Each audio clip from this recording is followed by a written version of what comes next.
시세 차익이 7억에다가 매달 680만 원이 남는데 묶인 돈은 1억 4천밖에 안 되고, 부산에서 사업을 하고 계시는데 대전 오시지도 않고, 알아서 그 건물 관리는 되어 있고, 이거 좀 발이 안 될 것 같은데요? 그래서 시작했습니다. 안녕하세요, 건물주입니다. 오늘은 현장에 나와 있는데요. 오늘 같은 경우에는 지금 경매 나온 물건이 있어서 지금 촬영 온 게 아니고요. 저희 수강생분께서 근린주택을 낙찰을 받으셨습니다. 그래서 지금 현장에 지금 나와 있습니다. 지금 여기 위치를 좀 설명드리면 대전광역시 서구 탐방동입니다. 이 물건의 위치가 대전에 용문역이 있습니다. 용문역까지 불과 200~300m 정도 거리밖에 되지 않은 물건입니다. 그래서 초역세권의 근린주택이라고 보시면 되고요. 지금 촬영을 하면서도 지금 보시면 알겠지만 유동인구가 굉장히 많습니다. 차량도 많이 다니고 역세권이다 보니까 지금 유동인구가 굉장히 많습니다. 지금 뒤에 보이시는 이 건물이 저희 수강생분께서 낙찰받으신 건물인데 1층에 지금 상가가 3개가 있습니다. 2개 호실은 재계약을 하셨고 1개 호실은 지금 임대를 내놓으신 상황이라고 합니다. 근데 이제 임대료가 만만치 않습니다. 제가 알고 있는 임대료 중에서 가장 높지 않나 생각이 들 정도로 임대료를 잘 받고 계십니다. 그래서 그 정도로 임대료도 괜찮고 상가 구성과 다가구의 구성이 굉장히 괜찮은 물건을 받았다고 보시면 될 것 같습니다. 그리고 일단 이 물건 같은 경우에는 화면에서는 잘 안 보이시겠지만 코너 건물입니다. 코너 건물의 토지와 건물 자체가 굉장히 큰 건물입니다. 일단 이 물건의 토지 면적이 무려 180평입니다. 사실 제가 대전을 워낙 많이 다니잖아요.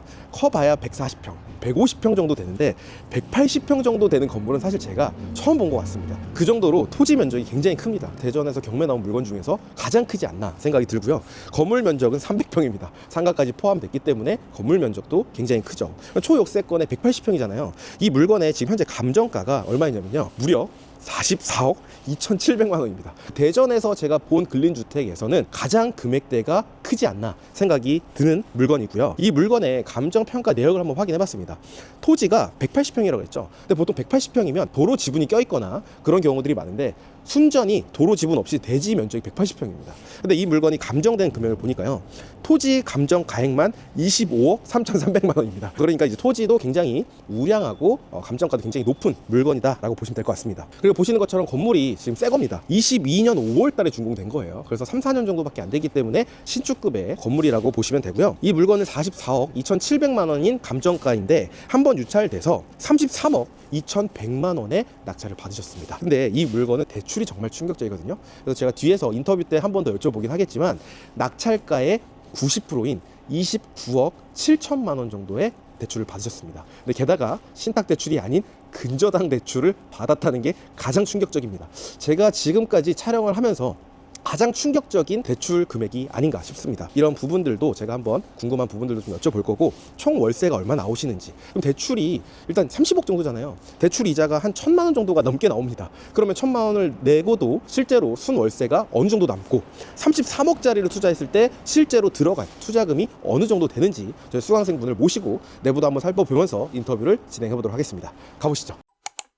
건물 내부에 올라왔습니다. 지금 제가 저희 수강생분한테 여쭤보니까 공실이 한 2군데가 있다고 합니다. 2군데가 있는데 전부 다 임대 계약이 다 됐습니다. 써 있는 것처럼 임대 완료라고 지금 적혀 있습니다. 그래서 이사 들어오시기 전에 빨리 내부를 여러분들한테 보여드리도록 하겠습니다. 안에 이제 수강생분이 계시거든요. 제가 한번 배를 눌러보겠습니다. 안녕하세요. 반갑습니다. 네, 반갑습니다. 축하드립니다. 지금 내부가 굉장히 좋습니다. 자기소개 간단하게 좀 해주시고 내부를 좀 소개해 주시면 좋을 것 같습니다. 저는 지금 부산에서 작게 개인 사업을 하고 있고요. 수익성 건물에 관심이 좀 있어서 이래저래 검색을 하다가 우리 건물주님 유튜브 보면서 참고가 많이 됐습니다. 그래서 운 좋게 이 건물을 낙찰받아서 이 자리까지 오게 됐습니다. 아, 네. 반갑습니다.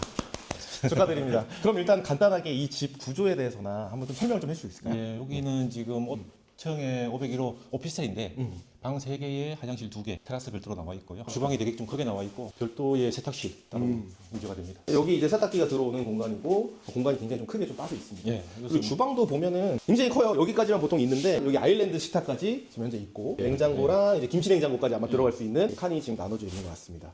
그리고 이쪽에 보면은 방인데 이게 안방인가요? 예, 안방입니다. 안방이 와. 방이 엄청 커요. 그러니까 여기 쪽에 이제 침대를 놓고도 충분히 공간이 지금 굉장히 크죠. 근데 여기는 좀 대박인 게 보통 주인 세대 같은 경우에는 에어컨이 없거든요. 예. 근데 여기는 보니까 에어컨이 전부 다 천장형으로 지금 다 들어가 있습니다. 그럼 이게 집 방마다 있는 건가요? 예, 시스템 에어컨으로 해가지고 에어컨이 4개 들어가 있네요. 그럼 시스템 에어컨으로 지금 다 들어가 있고 안방이니까 이쪽에 지금 화장실까지. 화장실도 지금 굉장히 깔끔합니다. 지금 청소까지 다 돼 있는 상태인 거잖아요. 예, 청소했습니다. 제가 또 제일 좋아하는 곳이 여기거든요. 이 테라스가 엄청난데요? 넓습니다. 와 대박. 와 테라스가 엄청나게 큽니다. 여기 같은 경우에는 단독으로 쓰는 거잖아요. 예, 단독이시. 여기가 테라스가 넓어서도 너무 좋은데 보통 이렇게 다 막혀 있잖아요. 예. 근데 여기 쪽은 다 트여 있고 아파트 뷰가 보이니까 저녁에도 괜찮을 것 같아요. 야경도 그렇고. 그래서 이 테라스가 굉장히 좀 큰데 여기는 월세가 어느 정도에 계약을 하셨는지. 예, 월세는 지금 보증금 3천에 네. 예, 월세 150만 원. 3천에 150이요? 예, 계약이 잘 됐습니다. 이 계약 이미 끝난 거죠? 예. 와, 근데 저는 항상 궁금한 게, 야, 3천에 150만 원을 월세를 내시는 분이 계시는구나. 라는 생각도 듭니다. 그럼 지금 여기가 주인 세대라고 봐야 되는 거죠? 예, 주인 세대죠. 뭐 제가 대전 올라오면 제가 살아도 될 만큼. 마음에 그러니까요. 듭니다. 내부가 지금 너무 좋고. 지금 그러면은 저 안방 받고, 거실 받고, 이쪽에 지금 방 두 개가 더 있는 거죠? 이쪽에 지금 방이 있습니다. 여기도 작지 않은데요? 우리가 구민평형이라고 하잖아요. 아파트. 예, 예. 딱 84제곱미터보다 조금 더 큰 정도의 사이즈가 되는 것 같아요. 근데 이제 거기에다가 테라스까지 지금 굉장히 크게 돼 있고, 여기도 지금 시스템 에어컨이 지금 다 들어가 있네요. 여기도 작지가 않은데? 전혀 작지가 않습니다. 여기도 이렇게 되어 있고, 여기도 마찬가지로 시스템 에어컨이 지금 들어가 있습니다. 지금 뭐 이 정도 컨디션에 이 정도 위치에 3천에 150 정도면 괜찮은 것 같습니다. 잘 됐습니다. 네, 괜찮게 잘 맞추신 것 같습니다. 그러면 저희 뽀다구님을 모시고 간단하게 인터뷰를 진행해 보도록 하겠습니다. 안녕하세요, 건물주입니다. 오늘 뽀다구님을 모시고 지금 촬영을 하고 있습니다. 이 뽀다구님이 지금 현재 이 건물의 건물주신데 아까 간단하게 자기소개를 해주셨긴 했지만 간단하게 한 번 더 자기소개 좀 부탁드릴게요. 예, 저는 지금 부산에서 개인 사업을 짧게 하고 있는 오다구라고 합니다. 건물주님하고 이렇게 인연이 돼서 이렇게 건물주가 돼서 촬영을 하고 있습니다. 네. 반갑습니다. 네, 반갑습니다. 지금 얼굴을 또 공개를 하셨다 보니까 지금 좀 많이 좀 떨리실 것 같습니다. 예. 이 물건 자체가 제가 앞에서도 말씀드렸지만 감정가가 한 44억 정도 되죠? 예, 44억 2천. 이 물건 얼마에 낙찰 받으셨나요? 73% 정도에서 33억 2,160만 원 낙찰을 와, 받았습니다. 33억. 그러면은 지금 공부도 전혀 안 하신 상태에서 이렇게 큰 건물을 투자하셨다면 그 전에도 막 건물 투자 몇 개를 하셨던 건가요? 이 다가구에 대해서는 따로 크게 경험이 있었던 건 아니고 음. 건물주님 유튜브가 참고가 많이 됐었습니다. 3번을 폐차를 했고 4번째 도전 만에 낙찰이 됐던 건물입니다. 그럼 이 물건에 간단하게 좀 소개를 좀 해주세요. 제일 좋았던 부분이 위치적으로 용문역에서 도보 2분 거리에 위치가 돼 있고 코너에 위치한 건물이고 토지 모양이 도로를 많이 끼고 있어서 상당히 좋았던 부분이 있었습니다. 그다음에 마음에 들었던 부분 중에 하나가 22년 3월식이었으니까 건물도 이제 거의 신축에 가까웠고 다른 거에 비해서 일단 룸이 개수가 많았어요. 상가가 3개가 있었고 휘슬 하나, 나머지 다가구 18개 했으니까 22개. 문 구성이 좋아서 이렇게 좀 큰 금액에 도전을 했었던 거예요. 네. 수익적인 것도 너무 좋지만 입지도 좋고 코너에다가 토지도 크고 건물도 크고 신축이잖아요. 예. 그래서 이 물건도 선택하시게 된 거죠. 예. 그러면 지금 부산 살고 계신다고 하셨는데 부산에 물건 투자하시는 게 더 편하지 않나요? 그럼 여기 너무 멀잖아요. 예, 뭐 솔직히 거리상 멀었는데 부산의 수익형으로 봤을 때 이 정도 사이즈에 이 정도 수익률이 나오는 건물을 못 찾겠더라고요. 부산 김해, 뭐 또 진주 쪽 이쪽으로 조금 검색을 했었는데 뭐 여러 가지 부분을 봤을 때 수익성은 일단 압도적으로 대전 쪽이 괜찮았던 부분이 있었고 그리고 건물주님 뭐 강의를 듣고 관리 부분은 어쨌든 주택 관리가 따로 있으니까 충분히 가능하겠다 싶어서 대전까지 오게 됐던 부분입니다. 네. 그러면 이제 뭐 부산에 거주하신다 하더라도 대전이 워낙 이제 관리라든지 시스템이 잘 돼 있다 보니까 수익도 그렇고 그런 측면에서 이 물건을 투자를 하셨다고 보면 될 수 있겠네요. 근데 일단은 기본적으로 여기가 상가가 있지만 상업 지역에 있는 진짜 상가 건물이 아니잖아요. 예. 그러니까 다가구 주택 내에 있는 상가잖아요. 예. 그러면 보통 상가 주택이면 공실도 많고 그리고 임대료도 되게 낮게 되어 있는데 예. 여기 이제 유동 인구도 좀 많잖아요. 예. 그래서 상가를 지금 재계약을 2군데를 하셨다고 제가 들었는데 예. 그 상가를 얼마의 월세를 좀 맞추셨는지도 궁금합니다. 상가 3개가 있는데 2개는 다행히 재계약이 됐고요. 한 군데는 3천에 165만 원 부가세 별도가 되고 한 군데는 1천에 100만 원 부동산 네. 부가세 별도 이렇게 계약이 됐습니다. 그리고 이제 가운데가 내놓으신 게 3천에 100만 원이죠. 예, 3천에 100만 원. 그러면 그 3천에 100만 원도 제가 앞에서 잠깐 말씀드리긴 했지만 되게 비싼 금액이 아니라고 제가 들었거든요. 예, 위치적으로 지금 뭐 부동산에서도 뭐 금액에 가지고 특별한 문제는 없습니다. 그러면은 만약에 맞추시게 되면 월세만 365만 원인가요? 1층 상가만? 예, 1층 상가만 365만 원 됩니다. 그것도 부가세 별도로. 예. 축하드립니다. 제가 지금 알고 있는 상가주택 내에서 상가에서 가장 월세가 많이 나오는 건물입니다. 예. 보통 이제 한 개만 있거나 두 개만 있거나 두 개가 있어도 월세가 그렇게 높지가 않은데 이 건물은 세 개인데 세 개 다 월세가 높은 거예요. 예. 그러니까 어떻게 보면 이 상가 세 개에서 지금 거의 400만 원 가까이가 나오는 거잖아요. 예. 근데 아직 끝나지 않았다. 2층, 3층, 4층, 5층이 또 기다리고 있습니다.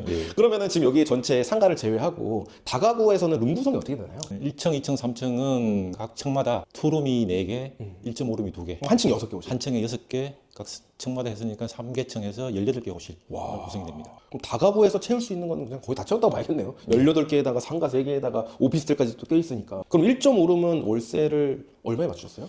1.5룸은 전체적으로 동일하게 1,000에 60만 원, 2룸은요? 2룸은 2,000에 70, 그리고 여기가 3,000에 150. 3,000에 150만 원. 너무 궁금한 게 많아요. 그러면 지금 여기 전부 다 어쨌든 1층에 상가 한 개 호실을 제외하고 공실 없이 다 임차를 맞추신 거죠? 네, 상가 한 개 제외하고 나머지 임차는 다 끝났습니다. 계약은. 1층에 또 상가도 비싼 편이 아니기 때문에 위치도 좋아서 제가 봤을 때 금방 나갈 수밖에 없는 위치라고 보는데요. 바로 옆에 건물이 또 저희 수강생분이 또 낙찰을 받으신 건물주분도 계세요. 예. 또 1층에 또 상가를 임차를 또 새롭게 명도를 하신 다음에 또 임차를 맞추셨고 월세를 또 얼마 맞추는지 제가 또 알고 있다 보니까 이 정도면 충분히 전 나간다고 생각을 하는데요. 그럼 전부 다 만실이 됐을 경우에 총 보증금이 어느 정도 되는지 궁금합니다. 예, 22개 호실 만실을 하게 되면 보증금이 3.5억 나오고 월세는요? 월세는 1,720만 원 나왔습니다. 1,720만 원. 그러니까 이 건물 하나에서 예. 월세가 1,720만 원. 와, 진짜 대박이네요. 제가 아는 다가구에서도 월세가 제일 큽니다. 사실 이 건물을 보면서 느꼈던 거는 위치도 좋고 토지도 크고 건물도 좋지만 이 수익적인 부분들을 너무 잘 구성을 잘 만들었다. 예. 특히나 여기 오피스텔 같은 경우에 보통 이제 사무소를 빼거나 애매한 경우들이 많잖아요. 그럼 또 위반이라든지 이런 부분들이 있을 수 있는데 여기는 명확하게 합법적으로 전부 다 이용을 하는데 수익 구성을 굉장히 좀 뛰어나게 만든 건물로 저는 생각을 했는데 그 건물을 또 낙찰을 또 받으셔서 지금 한 달에 한 1,720만 원의 월세를 받고 계신다고 합니다. 근데 이제 1,720만 원이 전부 다 순수익은 아니잖아요. 예, 맞습니다. 지금 일단 이 물건을 약 33억 정도에 받으셨는데 대출을 또 얼마나 받으셨는지 궁금합니다. 대출 많이 받았습니다. 30억 조금 안 돼서 29억 7천 대출 받았습니다. 29억 7천. 그러니까 대략적으로 낙찰가의 한 90% 정도를 받으셨네요. 예. 그러면은 이 물건도 당연히 이제 신탁 대출 받으신 거죠? 신탁은 제가 좀 꺼려하는 부분이 있어서 건조당으로 당연히 대출을 받았습니다. 그러니까 저는 여기서 깜짝 놀란 거예요. 이게 신탁의 90%도 대단한 건데 낙찰가 90이잖아요. 근저당으로 방패기를 다 하고 낙찰가의 90% 받은 거죠. 예. 근데 게다가 약 30억. 축하드립니다. 왜냐하면 이게 정말 대단한 일이에요. 한 개 은행에서 지금 30억을 근저당으로 방패기를 다 하고 낙찰가 90% 받으셨다고 했거든요. 예. 그래서 제가 깜짝 놀랐습니다. 그러면은 이 물건을 처음에 투자했을 때 취득세도 들어가잖아요. 예, 예. 덩어리가 워낙 크니까. 그럼 취득세 포함해서 초기에 들어간 투자금이 어느 정도 되는지 궁금해요. 예, 취득세 포함해서 초기 투자금이 4억 9천만 원 정확하게 들어갔습니다. 취득세 포함해서요? 예, 취득세 포함해서. 그럼 취득세가 어느 정도 나오신 거예요? 취득세가 1억 4천 정도 나왔습니다. 확실히 좀 취득세가 덩어리가 크다 보니까 좀 있긴 있네요. 그럼 1억 4천 포함해서 초기 투자금이 4억 9천 정도 예. 들어가신 거죠. 그러면 이제 4억 9천이라는 돈이 사실 적은 돈은 아니지만 그 돈이 지금 계속 묶여 있는 게 아니잖아요. 예, 아까 맞추셨던 게 보증금이 3억 5천. 예. 그럼 실제로 들어간 돈이 취득세 포함해서 1억 4천만 원 됩니다. 1억 4천만 원. 이 물건 세팅을 다 하셨을 때 들어간 돈은 1억 4천만 원. 예. 감정가 44억짜리를 33억에 받으셔서 1억 4천밖에 안 들어간 거죠. 빌라 투자에도 이거보다 많이 들어갑니다. 빌라 투자에도 2억 정도 들어가는데 네, 지금 1억 4천에 지금 감정가 40억짜리를 하신 겁니다. 그러면은 지금 30억 정도 대출을 받으셨으면 이자가 어마어마하실 것 같습니다. 다행히 대출 금리가 좀 좋게 나와서 금리 연 4.2%에 정확하게 1,040만 원 한 달 이자가 나가고 있습니다. 이 건물 하나에 저는 이자 1,000만 원 나오는 것도 다가구에서도 좀 많는데 오늘 처음 본 게 굉장히 많습니다. 예. 그럼 이자만 1,040만 원이면은 너무 부담스럽지 않을까요? 월세에서 이자 빼고 남는 부분이 있으니까 걱정은 크게 안 됩니다. 그러면 지금 이자를 빼고 실제로 남는 수익은 어느 정도 되시는 거죠? 월 680만 원 예상하고 있습니다. 매월 680만 원씩. 예. 그럼 매일 와서 청소도 하시고 전화도 받으시고 뭐 이제 수리도 해야 되고 등도 교체하셔야 되고 부산에서 맨날 기차 타고 왔다 갔다 하셔야겠네요. 예, 다행히 주택 관리가 편하게 있어서 잘 맡기고 있습니다. 그럼 지금 사업도 하시고 여기 그럼 신경도 안 쓰시는데 매달 680만 원씩 들어오고 예. 1억 4천밖에 안 묶이고요. 더 이상 얘기할 게 없을 것 같은데요. 그러면은 저희 이제 또 궁금한 게 지금 사업도 처음에 이제 조그맣게 하신다고 하시지만 제가 알기로는 조그맣게 하시지는 않는 걸로 알고 있거든요. 그럼 사업을 충분히 이렇게 또 하시다 보면 그래도 일반 직장인보다도 당연히 자영업자보다도 더 수익이 많이 있으실 것 같은데 왜 이렇게 수익형 부동산 투자를 처음에 좀 하시려고 하셨는지도 궁금해요. 제일 큰 원인은 어쨌든 간에 코로나 시대에 뭐 어려움을 좀 겪었고 그다음에 코로나 끝나고 난 다음에도 경기가 워낙 위축되고 하다 보니까 기존에 하던 사업이 정체기에 지금 좀 접어든 상황이에요. 그러다 보니까 뭐 수익은 어느 정도 발생은 되고 있지만은 추후에 뭐 더 안 좋아졌을 때를 대비해서 특히 노후를 대비해서 뭔가 하나 준비를 해야 되겠다는 욕심이 있어서 준비를 했던 부분입니다. 그러면은 지금 이렇게 결국에는 생각을 하시고 그냥 생각만 하신 게 아니라 바로 행동으로 보여주셨잖아요. 이렇게 이제 낙찰 다 받고 월세 계약해서 월세 지금 들어오고 계시잖아요. 예. 월세 들어오면 좀 어떠신가요? 그죠. 뭐 뿌듯합니다. 월세도 이렇게 좀 잘 받고 계시는데 또 시청자분들이 항상 궁금해하는 게 그거예요. 지금 29억 7천을 받았는데 원금 상환 왜 얘기 안 하냐? 원금 상환하면 남는 것도 없는데 왜 남는다고 거짓말 치냐? 이렇게 얘기하시는 분들이 대부분이세요. 예. 원금 상환하면 남는 거 없지 않으세요? 그런데 다가구 건물 같은 경우는 이 수익형 부동산은 굳이 대출을 안 갚는 게 나중에 매도할 때 도움이 된다고 생각을 하고 있거든요. 매도할 시점에 대출까지 같이 매도를 하게 되면 훨씬 수월하게 매도가 가능할 거라고 판단이 됩니다. 그러면은 한 30억 정도를 대출을 받았지만 굳이 원금을 상환하지 않는 이유는 원금을 상환하면 상환할수록 나중에 팔 때 힘들 수 있어서 예. 그러면 이 대출을 그대로 이제 신규 이제 매수인한테 승계를 하는 조건으로 말씀하시는 거죠? 예. 나중에 매도를 하게 되면 그럼 대출 승계가 되나요? 예, 대출 승계는 감정 가계가 있으니까 충분히 가능하다고 생각이 됩니다. 네. 그러면 이제 대출을 뭐 한 30억 정도 끼고 나머지 차입금을 이제 실제로 들어가는 투자로 해서 매수를 하시는 건데 매수인이. 예. 근데 거기에 30억 대출 있죠? 일단은 보증금 3억 5천이 있잖아요. 그럼 이미 33억 5천이죠? 예. 이 물건 시세 어느 정도 파악했는지 궁금합니다. 일단은 감정가는 정확하게 44억 2천인데 탐문을 하고 뭐 여러 가지 앱을 통해서 검색을 해본 결과 덩치가 좀 있다 보니까 40억 정도까지는 예상을 하고 있습니다. 40억 정도. 그러면 40억 정도가 시세인데 33억이면 거의 한 7억 정도는 싸게 받으신 거네요? 네, 시세 차익이 7억 가까이 된다고 생각을 하고 있습니다. 혼자 다 하시네요. 왜냐면 이게 지금 말이 안 되잖아요. 초기 투자금이 4억 9천이 들어갔는데 시세 차익이 7억에다가 매달 680만 원이 남는데 묶인 돈은 1억 4천밖에 안 되고 부산에서 사업을 하고 계시는데 대전 오시지도 않고 알아서 그 건물 관리는 되어 있고 이거 좀 발이 안 될 것 같은데요? 그래서 시작했습니다. 그래서 시작을 한 거죠. 예. 아 그렇군요. 아무리 생각해도 정말 대박인 것 같습니다. 그러면은 이제 원래 또 사업을 또 하셨으니까 이런 구조를 좀 빨리 아신 건가요? 초반에 이제 제가 이제 경매를 시작한 지는 실질적으로 7, 8개월 정도 배운 지가 7, 8개월. 네. 오래 되진 않았는데 아파트 쪽에 이제 조금 관심을 갖고 시작을 해봤었는데 아파트는 경쟁이 너무 치열하고 그래서 오피스텔 쪽으로 다시 공부를 좀 했고 오피스텔 하나는 낙찰을 받았는데 그것서 나오는 월세 가지고는 장기적으로 크게 도움이 안 될 것 같아서 다른 걸 보다가 이제 유튜브를 보다가 우리 권부주님 유튜브를 보면서 아 다가구가 이런 게 있구나 하는 게 참고가 많이 됐습니다. 아, 그럼 그때 이제 다가구라는 걸 또 처음 아셔서 또 그렇게 또 투자를 하셨네요. 이게 어쨌든 소유자가 한 명이잖아요. 단독주택, 다가구주택이니까 수리 비용도 좀 많이 들었을 것 같은데요. 다행히 건물이 이제 2022년식이다 보니까 그렇게 오래된 건물이 아니라서 제가 직접 투자한 부분은 다행히 지금 크게 없고요. 경매 도중에 25년 뭐 4월달쯤에 소독관 파이프가 하나 터진 게 있어서 예, 그거는 원래는 제 책임은 아닌데 앞에 건물주 책임이 있지만 주택관리에서 미리 이제 선지출한 게 있어가지고 그 부분은 제가 따로 지출을 했습니다. 아 25년도 4월이면 낙찰 한참 전인데. 예, 몇 달 전에 했어요. 그러면은 그래도 그냥 기분 좋게 그래, 기분 좋게. 그러니까 원래 안 줘도 되는 거지만 그냥 기분 좋게. 그럼 사실상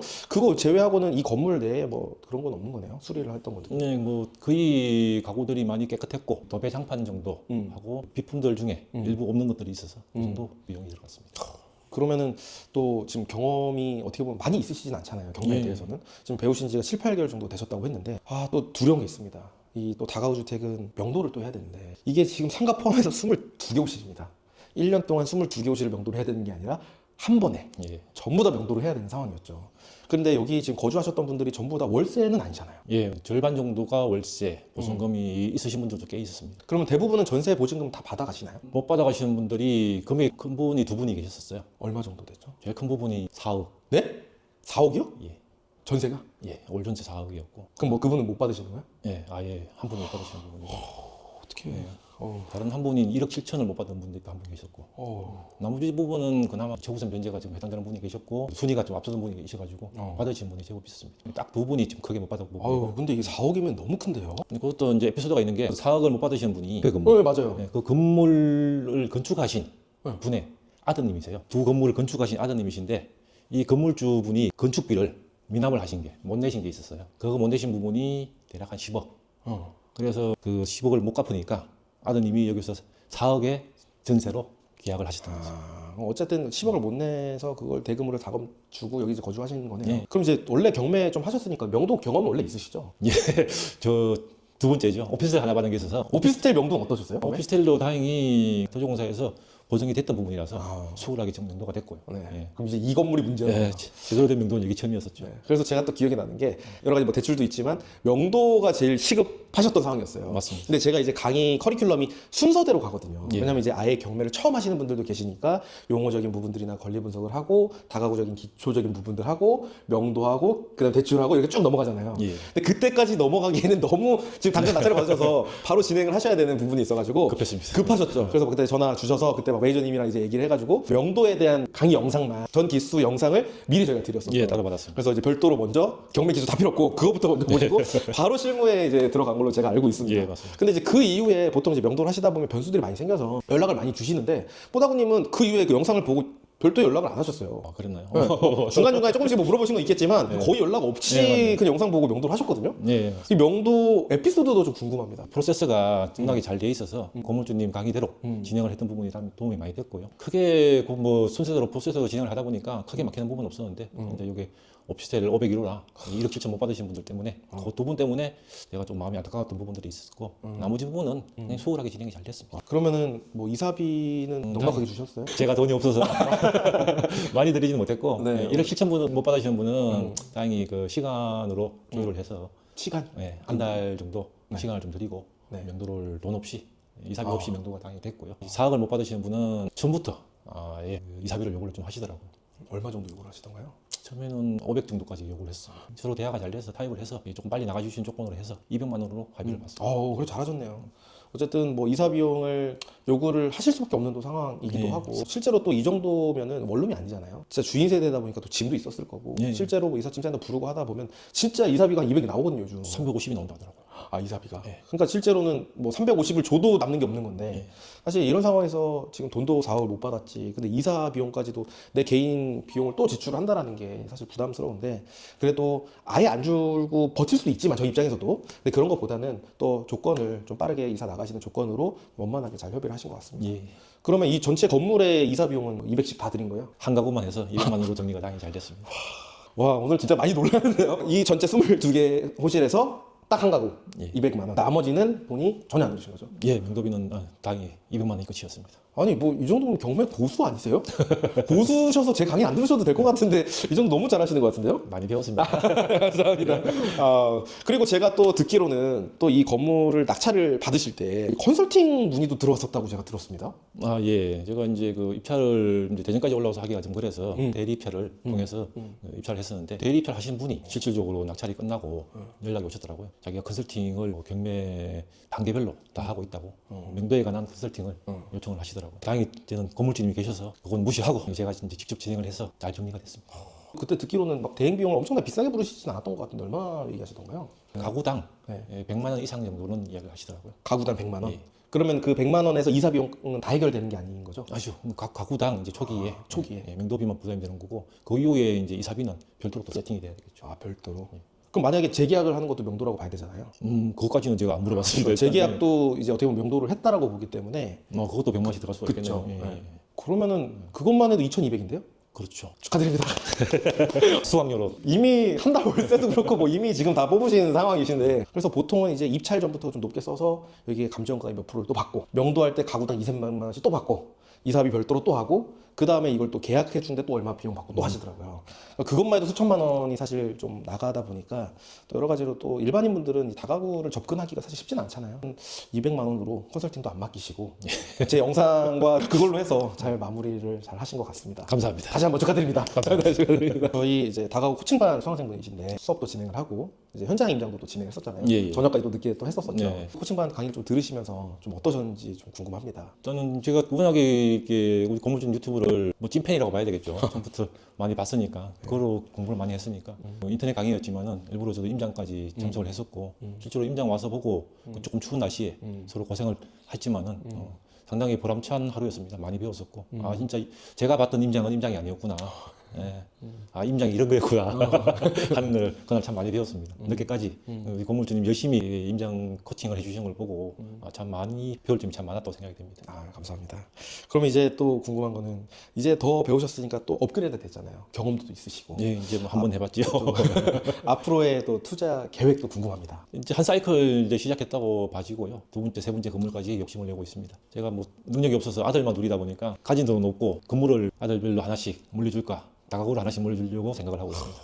어떻게 큰 아들 어떻게 입양하실 생각 없으신가요? 제가 어떻게 좀 들어가가지고 저보다 먼저 좀 받으면 좋을 것 같은데 그 아드님 두 분 너무 행복하실 것 같아요. 아버지가 사업도 하시면서 부동산 투자를 해서 이렇게 성공을 거두셨잖아요. 근데 그것도 오래 걸린 것도 아니고 정말 단시간 내에 그런 성과들도 이루셨으니까 또 자제분들이 보면서도 정말 경험이 많이 될 것 같아요. 도움도 예. 많이 되고 사실 직접 그냥 돈을 주는 것보다는 예, 맞습니다. 이렇게 만들어 가고 자산이 형성이 되고 경제적인 게 이런 부분이라는 거를 직접 보여주는 것 자체가 그 그릇 사이즈가 점점 더 커진다고 생각하는데 예. 정말 자제분들은 좋은 아버지한테 효도를 좀 많이 했으면 좋겠습니다. 노력을 해서 좋은 거 받아서 성과를 보일 수 있도록 해보겠습니다. 그때도 초대해 주시나요? 아, 예.